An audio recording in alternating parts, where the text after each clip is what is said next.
Hi, Carin here for Arts and Theatre at the 13th floor, and I'm with Joe Dekkers-Reihana, who is performing as Edgar in King Lear in the upcoming Auckland Theatre Company production. Mm-hmm.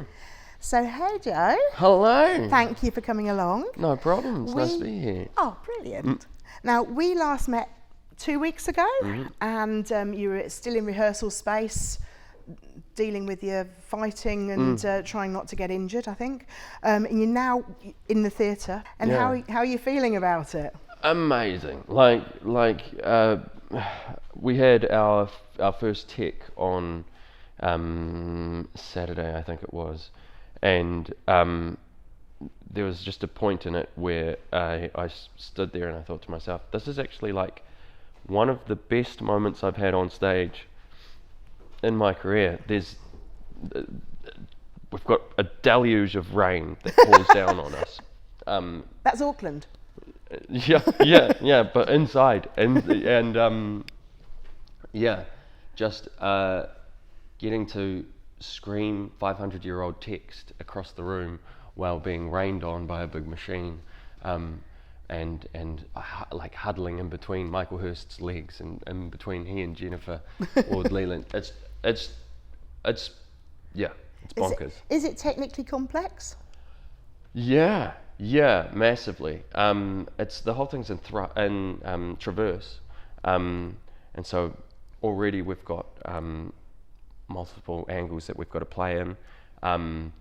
One side is on the stage, quite a steady rake up. The other is in the auditorium, and there's a bit of a drop down, and then there slow slope up. So it kind of feels like you're playing to the groundlings and the gods or the boxers in a globe setting. In a traditional sense, yeah. But physically quite demanding, I should imagine. Yeah. I find it. It's a really satisfying challenge though, because I feel like with when doing Shakespeare, it's really fun to address people and pick out people and deliver lines to them directly. And when they're all over the place, it's a really fun sort of mixture of going, okay, I've got to share this with you, but actually I've got to look over there too, and it's Sure. Brilliant.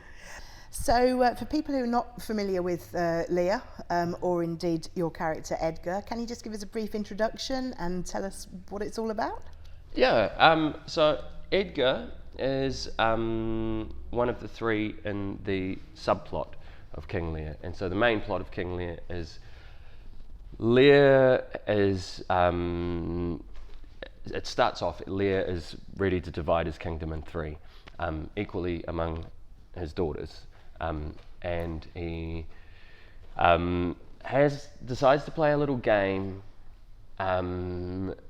with his daughters and says to them, look, tell me how much you love me, and whoever professes the most love to me gets the best part of my land.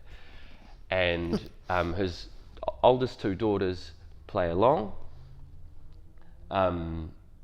and falsely ham up their affections to him publicly in front of everyone in court. And his youngest daughter, Cordelia, who genuinely loves him and adores him, doesn't want to be false. She finds it gross, and she's like, no, I'm not doing this. And Lear can't take it, and he decides to banish his daughter Cordelia, split her share of the kingdom with between the other two sisters, and essentially it causes a massive turmoil and civil war. Cordelia goes off to France, marries King of France, and my subplot is Edmund and Edgar, siblings. Edmund sees all this chaos and decides, actually, because they are the illegitimate bastard child of Gloucester, decides that actually with all of this chaos going on, I can capitalise and I can send my brother off into exile, and I'll inherit our lands.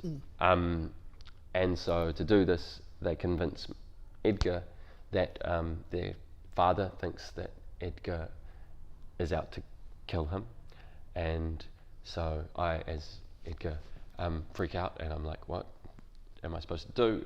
I don't know how I'm supposed to deal with this. And Edmund, she convinces me to run away and go into hiding. And as I run away, I'm like, well, I realise there's nowhere to hide. All the ports are barred. There's no way out.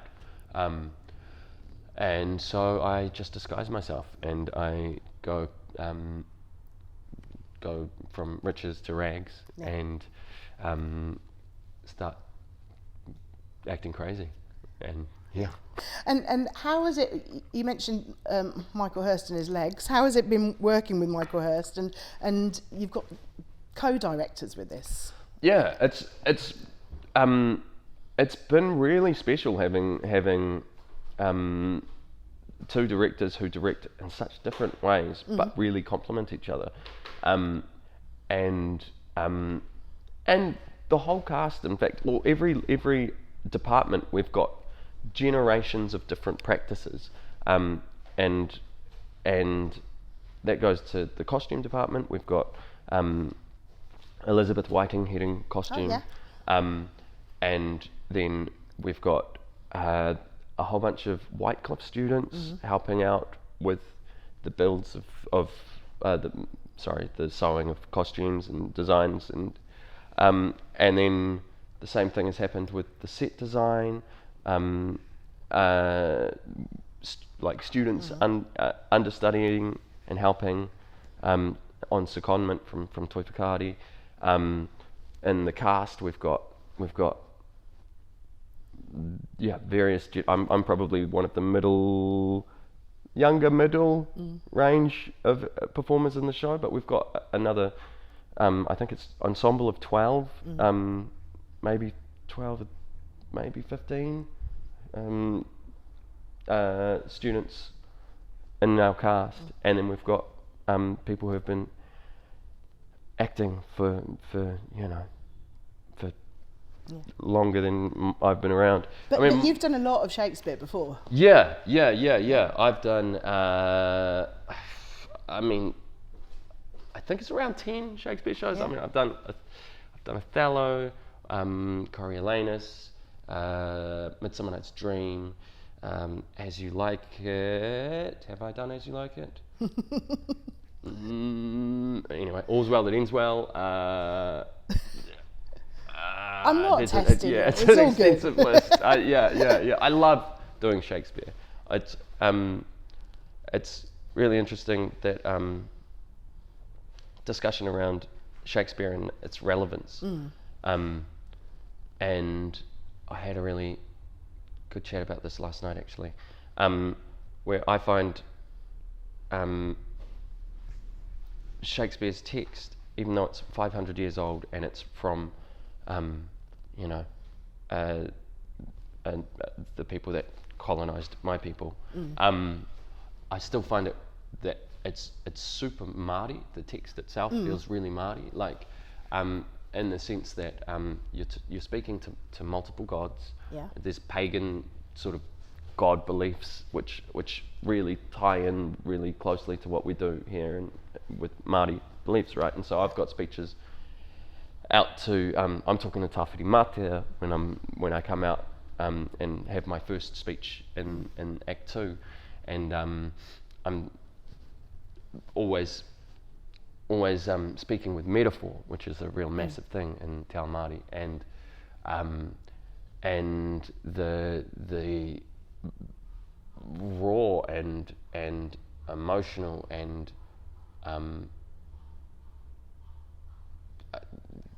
deep moods that come out from these. Sure.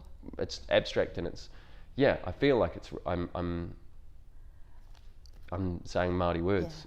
And themes like power and respect and mana and, you know, male, female dominance and that sort of thing, I suppose, is also relevant. Yeah, totally. Yeah, and that's the other thing is like Shakespeare has been played.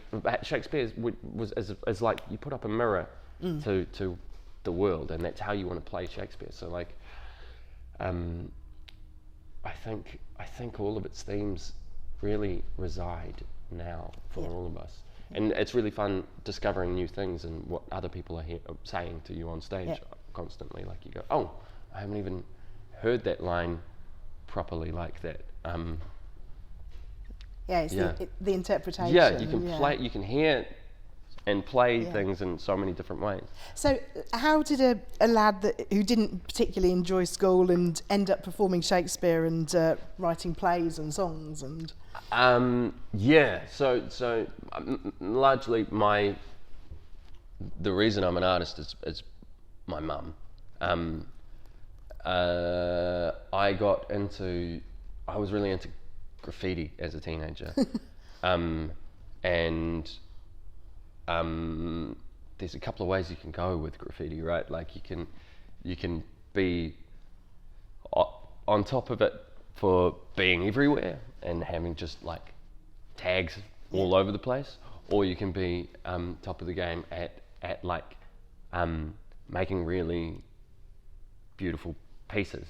And Mum was always going, well, let's encourage the really beautiful pieces part, and let's encourage the creativity of it. Not that I didn't get in a whole bunch of trouble for all of that stuff, but she just kept pushing me into being artistic with all of my stuff, and so Mum's still the one who I go to when I've got a new song, and I'm like, what do you think about this?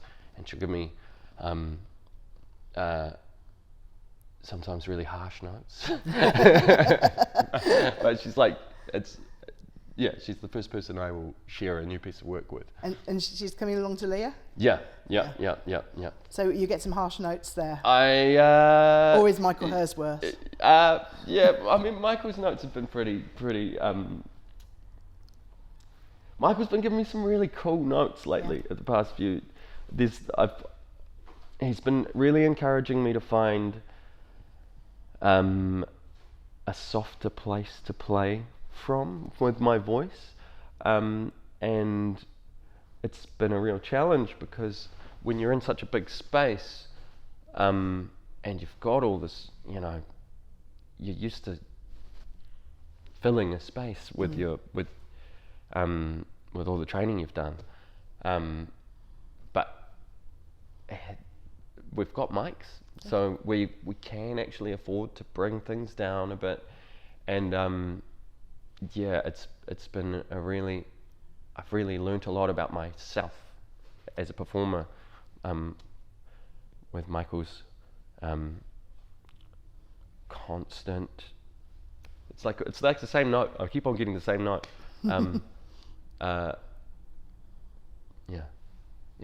But that's not, I didn't really answer your question. No. But my mum, she'll probably have some notes for me too. Oh well, I shall look forward to seeing the show, and I'm sure that it's going to go really, really well. So, break a leg tomorrow night. Thank you. And indeed for the rest of the run, and I will enjoy seeing Leah. Cheers. Thank you. Thank you.